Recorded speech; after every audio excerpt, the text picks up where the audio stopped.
você que me assiste, a paz seja contigo. Em primeiro lugar, eu gostaria de me apresentar. Para quem não me conhece, eu sou o pastor Paulo Azevedo, sou pastor da Igreja de Deus no bairro Dom Bosco, em Belo Horizonte, Minas Gerais.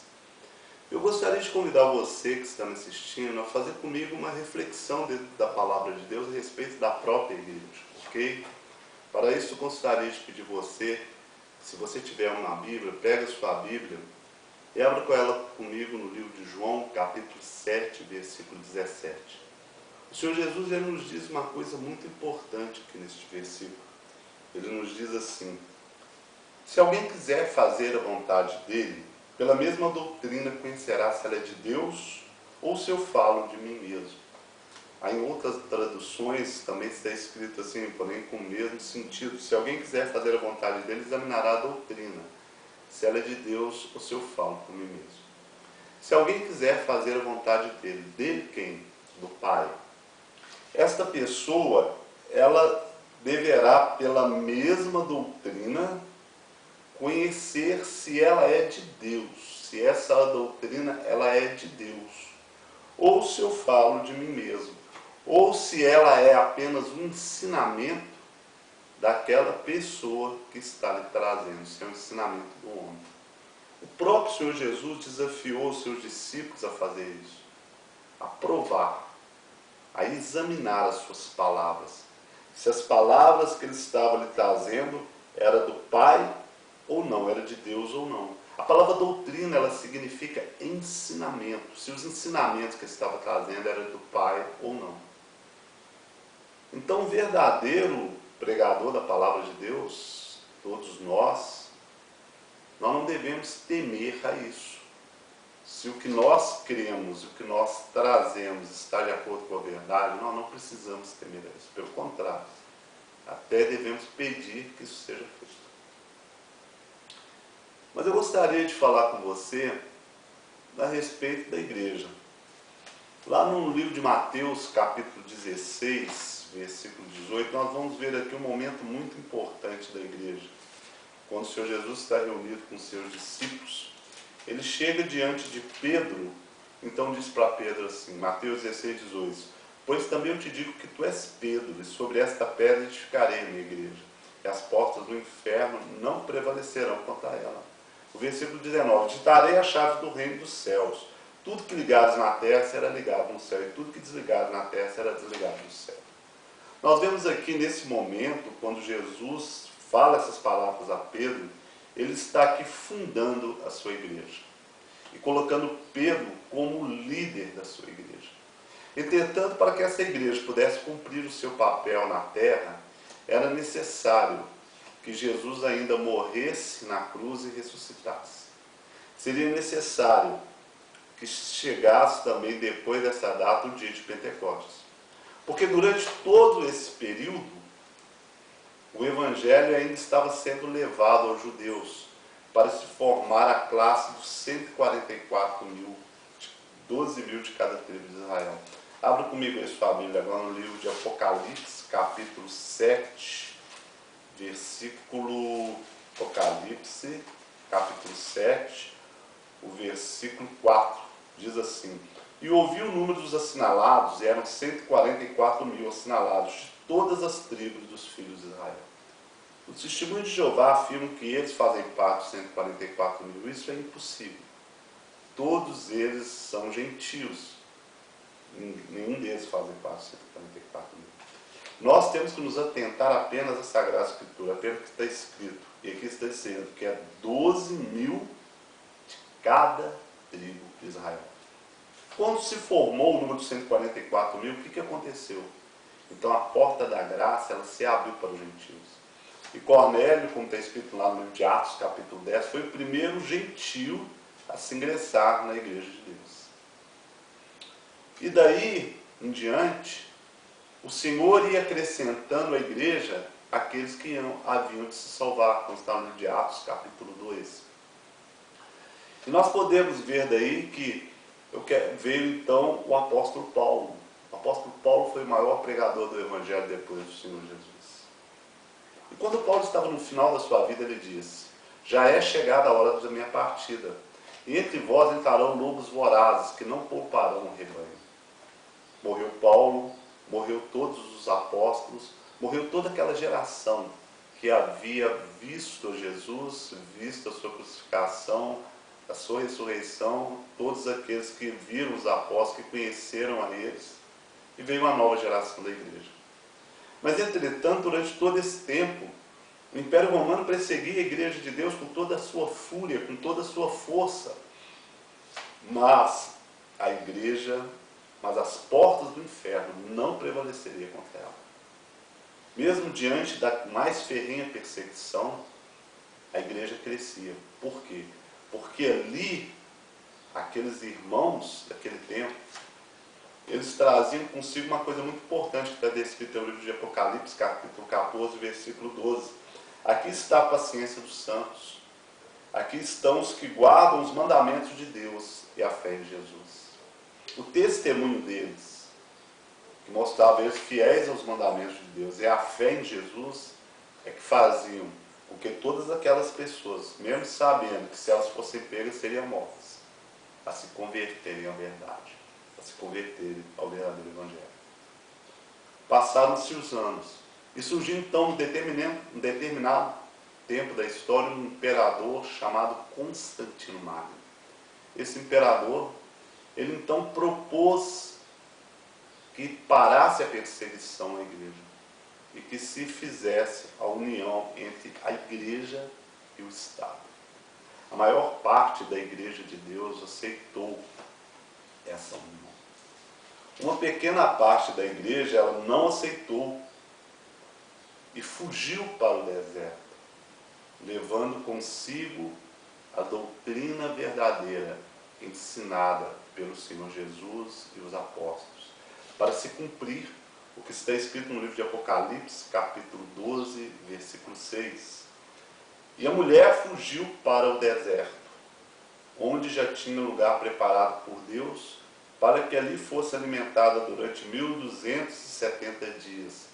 Aqui está se falando em dias proféticos, que na história se dá 1260 anos. Esse foi o período da perseguição papal à igreja de Deus. E a partir do surgimento do catolicismo romano, foram então se transformando gradativamente os ensinamentos que o Senhor Jesus e os apóstolos haviam trazido para ensinamentos de homens. A Igreja Católica ela criou os seus concílios. O imperador Constantino, no dia 7 de março do ano 321 depois de Cristo, ele lançou o Edito de Constantino, em que mudava, não reconhecia mais o sábado como o dia do Senhor, mas sim o domingo, que era o dia do venerável Deus Sol, Tamuz, o falso Deus a qual ele servia. Constantino nunca se converteu ao cristianismo.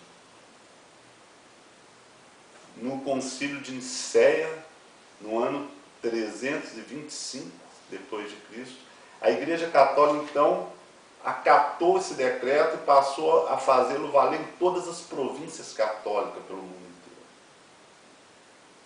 E a partir daí muitas outras coisas foram modificadas. No próprio concílio de Nicéia se criou a crença na Trindade. Não existe essa palavra dentro da Bíblia Sagrada. Na crença de 3 deuses, que são 3 pessoas que formam um único Deus.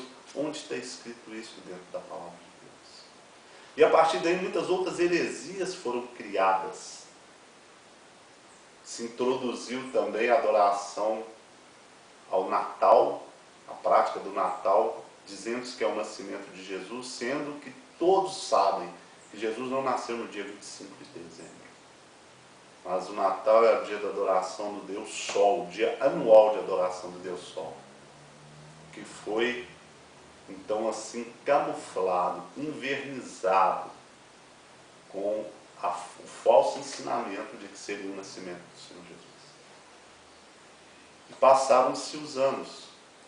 E veio-se então o ano de 1517, quando surgiu um monge católico chamado Martinho Lutero, que se levantou contra a Igreja Católica.